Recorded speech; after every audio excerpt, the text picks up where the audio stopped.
ये NCERT chapter 1 class 10 का biology chapter जो कि एक पार्ट है लाइफ प्रोसेसेस।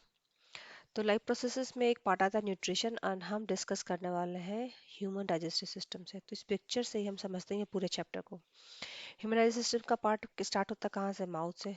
माउथ में होता है बकल कैविटी, जहाँ पे सिक्रीट होता है सलीवा। एंजाइम का याद नाम रखना है, सलीवरी अमाइलेज। एमाइलेज का फंक्शन क्या है? एमाइलेज का फंक्शन स्टार्च को डाइजेस्ट करता है सिंपल शुगर में, और ये जो सिंपल शुगर है फर्दर डाइजेस्ट होता है स्मॉल इंटेस्टाइन में।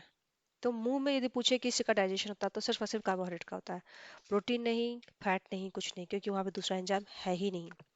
तो 30% डाइजेशन जो होता है हमारा माउथ में हो जाता है, इसीलिए बोलते हैं ना हमारे पेरेंट्स कि आप अच्छे से खाना चबा के खाओ। यही रीजन है, क्योंकि आपका यदि डाइजेशन 30% हो गया है, क्योंकि बाकी तो स्टमक में कुछ होता नहीं है प्रोटीन कार्बोहाइड्रेट डाइजेशन।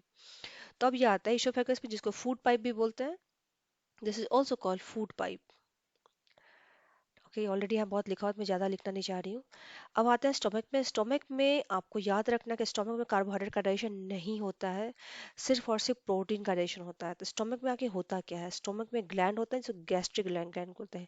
इसमें सिक्रेट होता है एचसीएल, पेप्सिन और म्यूकस का। तो एचसीएल का फंक्शन क्या होता है? एचसीएल का फंक्शन बेसिकली होता है कि वो जो होता है एक एसिडिक एनवायरनमेंट क्रिएट करता है। किसके लिए? पेप्सिन के लिए, जो कि एक एंजाइम है जो वर्क करता है प्रोटीन डाइजेशन में।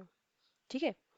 और इसका एक और भी काम होता है कि मान लीजिए हम खाते हैं तो बैक्टीरिया हाथ में चला गया, तो ये जो होता है हाइड्रोक्लोरिक एसिड से वो खत्म हो जाता है। इस ऑल अडेप्टेशन। नाउ एक होता है म्यूकस, वो भी गैस्ट्रिक ग्लैंड का ही एक पार्ट होता है, सीक्रेट होता है। वो बचाता है कि ये जो एसिड प्रोड्यूस हो रहा है ना, वो डैमेज होने से बचाता है। तो देखिए कैसे अडेप्टेशन, एसिड निकल रहा है बट डैमेज होने से प्रोटेक्शन कर रहा है बिकॉज ऑफ म्यूकस।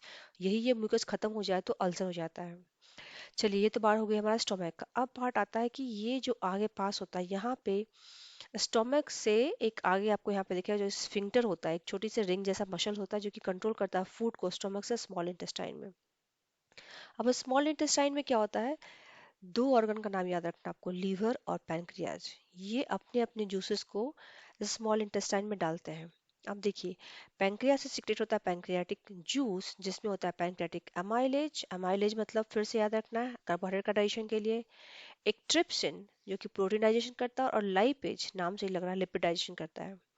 ट्रिप्सिन और पेप्सिन काफी सिमिलर है, लेकिन याद रखना कि ट्रिप्सिन जो है वो पैनक्रियाज में होता है, पेप्सिन जो होता है स्टोमक में होता है। ये तीनों मिलते हैं कहाँ? स्मॉल इंटेस्टाइन में। क्योंकि यहाँ तो कुछ फूड है नहीं, पैनक्रियाज में तो कोई फूड है नहीं, स्मॉल इंटेस्टाइन में ही कंप्लीट डाइजेशन होता है फूड का। ठीक है।